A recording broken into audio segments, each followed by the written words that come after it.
ہم دیکھتے ہیں کہ 70 دفعہ سے وہاں ذکر الہی تھوڑی دیر کے زبان پر جاری کرنا پڑتا ہے، تو یہاں ہم دیکھتے ہیں کہ اللہ کا ذکر کرنے کے پوری شب کی مہلت مانگی گئی ہے تاکہ ہم رات میں عبادت کر لیں۔ چنانچہ شب عاشور عبادت میں اس طرح بسر کی جاتی ہے کہ روایت کے لفظ یہ ہیں کہ اس طریقے سے تسبیح اور تحلیل کی آوازیں خیام حسینی سے آ رہی تھیں، گویا کی شہد کی مکھی کے چھتوں سے بھنبھناہٹ کی آواز آتی ہے، ویسے رات بھر عبادتیں کی ہیں۔ اور اس کے بعد یہی نہیں بلکہ شب عاشور میں امام حسین کے ساتھیوں کے سامنے واضح کر دیا تھا کہ کل کا دن قتال کا دن ہے، لیکن واہ ہم کیا کہیں کہ حسین کے وہ صاحب انصار کہ جن کو انہوں نے اجازت دی تھی کہ تم اس رات کو اپنا مرکب بنا لو، اپنا اونٹ بنا لو، یہاں سے چلے جاؤ، انہوں نے جو جملے فرمائے قربانی کا جذبے کا اظہار انہوں نے کیا، اس میں یہاں تک تھا کہ اگر 1000 دفعہ بھی مارے جائیں اور جلائے جائیں تب بھی ہم آخری نصرت سے منہ نہیں موڑیں گے۔ اس کے بعد صبح عاشورہ آتی ہے، اور صبح عاشورہ کے منظر کشی کے لیے میں اس موقع پر جناب ریاض بنارسی صاحب کی کتاب شہید اعظم کے کلمات کو پیش کرتا ہوں۔ اس میں لکھتے ہیں صبح ہو گئی دنیا کی سب سے مشہور صبح، وہ صبح جسے عبدالآباد تک آنے والی اور الگ سے آج تک گزر جانے والی صبحوں پر فخر ہے کہ ہم وہ تھے کہ جس نے عالم کا یہ سرمایہ حیرت تماشا دیکھا کہ ہزاروں ہزار سیر و سیراب دشمنوں کے مقابلے میں چند نفوس کو بھوک اور پیاس نے دل شکستہ نہیں کیا، انہیں شب کی عبادت نے سیر نہیں کیا، اور وہ آخری مرتبہ کمر بندی سے قبل اپنے امام کے پیچھے نماز پڑھ رہے ہیں، وہ مایوس نہیں ہوئے، وہ اپنے اعتقاد میں متزلزل نہیں ہوئے، توجہ فرمایا، وہ اپنے اعتقاد میں متزلزل نہیں ہوئے،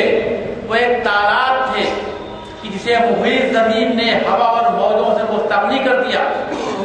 ان کے سکون میں تغیر لانے والی کوئی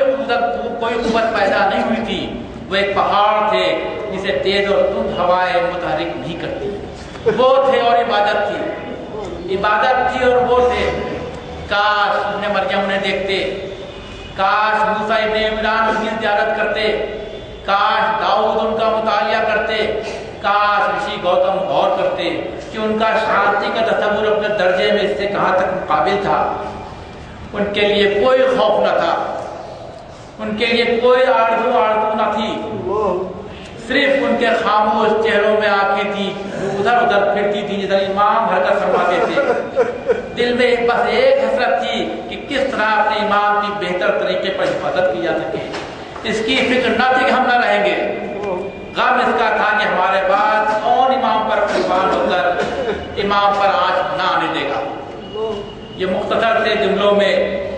صبح عاشورہ کی منظر کشی ہے، اور اس کے بعد امام حسین علیہ السلام کی وہ دعا جو آج ہمارے ہاں دنیا بھر کی بحثیں دعا مانگنے پر ہوتی ہیں۔ آپ توجہ فرمائیں کہ امام حسین علیہ السلام روز عاشورہ بھوک اور پیاس کے عالم میں، اور یہ واضح ہونے کے بعد کہ آج قتال کا دن ہے، آج سر تن سے جدا ہونے کا دن ہے، اس کے بعد آپ دعا کرتے ہیں خدا بندہ تو ہی میرا سہارا ہے ہر تکلیف میں، ہر سختی میں تجھی سے مدد کی امید ہے، اور ہر بلا میں جو مجھے درپیش ہو تجھ پر ہی بھروسہ ہے۔ کتنے ہی صدمے ایسے ہیں جنہیں برداشت کرنے میں دل کمزور ثابت ہوتا ہے، اور ہیلا اور تدبیر کی راہیں بند نظر آتی ہیں، دوست انہیں ساتھ چھوڑ دیتے اور دشمن انہیں تانا زنی کرنے لگتے ہیں، میں انہیں تیرے حضور پیش کرتا اور تیری بارگاہ میں عرض کرتا ہوں، کیونکہ میں تیرے سوا کسی اور سے لو لگانا جانتا ہی نہیں، وہ اس کو تو ہی اس تکلیف کو دور کرتا اور اس کا تدارک کرتا ہے، بے شک ہر نیکی کا بخشنے والا، ہر نعمت کا عطا کرنے والا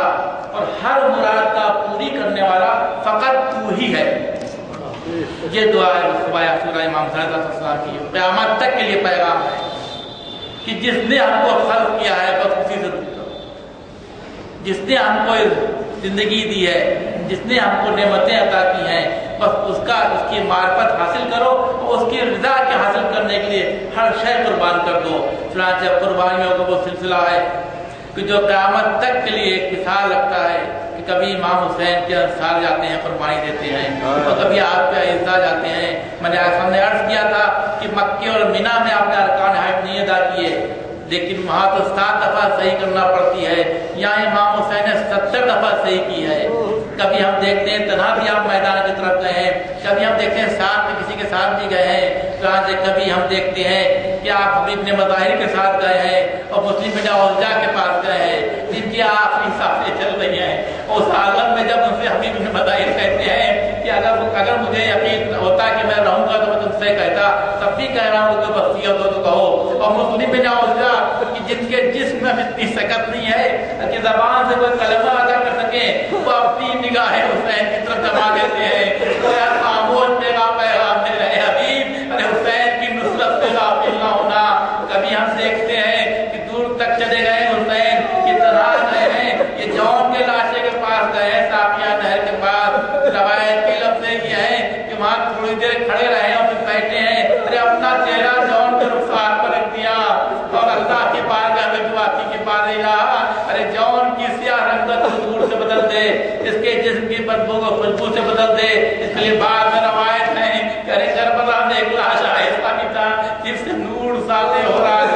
تھا۔ کبھی ہم دیکھتے ہیں کہ حسین آئے ہیں تو اپنے مہمان برکے سے لانے آئے ہیں، اس کو جنت کی خوشخبری دے رہے ہیں کہ تمہاری ماں نے تمہارا نام بہت اچھا رکھا تھا، تم دنیا میں بھی آزاد ہو رہا، آخرت میں بھی آزاد ہو۔ کبھی بنی اسد کے 2 بھائیوں کو رخصت کرتے ہیں، اس کے بعد جب انصار میں کوئی نہیں تو عائزہ کی باری آتی ہے، اپنے جگر کے ٹکڑے علی اکبر کو رخصت کیا ہے اور کلیجے کو برچی کے پھل سے لپٹا ہوا دیکھا ہے۔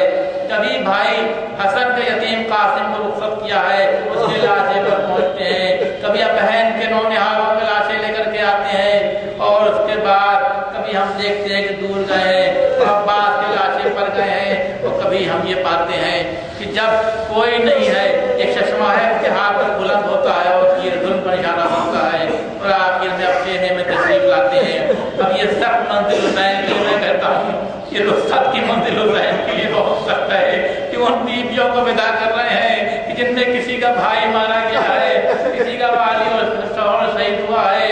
کسی کا بیٹا شہید ہوا ہے، اور اسی امید پر نثار کر رہے تھے اپنے گود کے بالوں کو، اپنے قریبیوں کو کہ حسین پر آج نہ آنے پائے۔ اب وہی حسین میدان میں جا رہے ہیں، اور حسین کے ساتھ مشکل یہ ہے کہ جب کوئی سفر پر جانے لگتا ہے تو اپنے گھر والوں سے بتاتا ہے کہ دیکھو میں جا رہا ہوں، اتنے دن میں واپس آؤں گا، اس درمیان میں نے تمہارے لیے انتظام کر دیا ہے، پھر بھی اگر کوئی ضرورت پیش آ جائے تو میرے فلاں کو اس کو خبر کر دینا۔ اب حسین جا رہے ہیں، رخصت آخر کے لیے آئے ہیں، تو بیویوں سے کیا کہیں کہ میں کئی دن میں لوٹ کر کے آؤں گا، میں نے کیا انتظام کر دیا ہے تمہارے لیے، اور کیسے کہیں گے اگر کوئی شوہر کو کس سے کہنا۔ ہاں جس کا نام لے کر آئے تھے اسی کا تذکرہ کیا، کہا کہ زینب خدا حافظ، اے ام کلثوم خدا حافظ، بچوں کو خدا حافظ کہا، بیٹے سے رخصت ہوئے، اب میدان کی طرف چل رہے ہیں۔ اور روایت کی لفظ یہ ہے کہ اب چہرے پہ کوئی محلال نہیں ہے، چہرے پر کوئی پریشانی نہیں ہے، بلکہ چہرے پر بشاشت ہے، چہرے سے نور محمدی کی شعاعیں نکل رہی ہیں، چہرے پر علی کا روح پرتاب ہے۔ یہ خوشدلی کیسی ہے، یہ بشاشت کیسی ہے، کوئی عجب نہیں۔ حسین جواب دیں کہ میں سرخرو ہو کر کے جا رہا ہوں، ارے میں اپنے خالق کے حضور کامیاب ہو کر کے جا رہا ہوں، میں اس کا بیٹا ہوں کہ جب ضرورت لگی تو اس کے فلتو رب الکعبہ کہا تھا، میں بھی کامیاب اور کامیاب ہو کر کے جا رہا ہوں۔ فرانس سے آتے ہیں اور حملہ کرتے ہیں۔ انداز جنگ کی ہے کہ جب اشقیاء کو دور تک پہنچا دیتے ہیں، لا حول ولا قوت الا باللہ کہتے ہوئے خیمے کے قریب آ جاتے ہیں، آپ کی آواز سے بیویوں کو ڈھارس ہو جاتی ہے، یہاں حسین ابھی زندہ ہے۔ اسی طریقے سے کئی دفعہ ہوا، لیکن ایک دفعہ ایسا بھی ہوا حسین جب دور تک جنگ کرتے گئے، اس کے حسین کی آواز خیمے میں نہ آئی۔ بیویوں کو تردد ہے کہ کیا ہوا، کیسے خیریت معلوم ہو۔ ایک دفعہ گھوڑے کی ٹاپوں کی آواز آئی، درے خیمہ پر بیویاں آئی۔ اب جب منظر دیکھا، یہ دیکھا کہ اب حسین تو نہ ہے، حسین کا گھوڑا ہے، اس حالت میں آیا ہے کہ پیشانی خون سے رنگین ہے، زین ڈھلکی ہوئی ہے، جا بجا تیرتے وقت ہے، واسطے وفادار سے اپنی بے زبانی کے ساتھ یہ خبر سنا دی کہ حسین سب قتل کر دیے گئے، حسین شہید کر دیے گئے۔ وَسَعَدُ الَّذِينَ ظَلَمُوا يَوْمَ يَغْلِبُونَ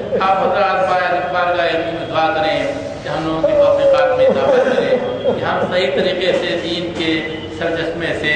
چشمہ صافی سے وابستہ ہو کر کے لوگوں تک دین کے پیغام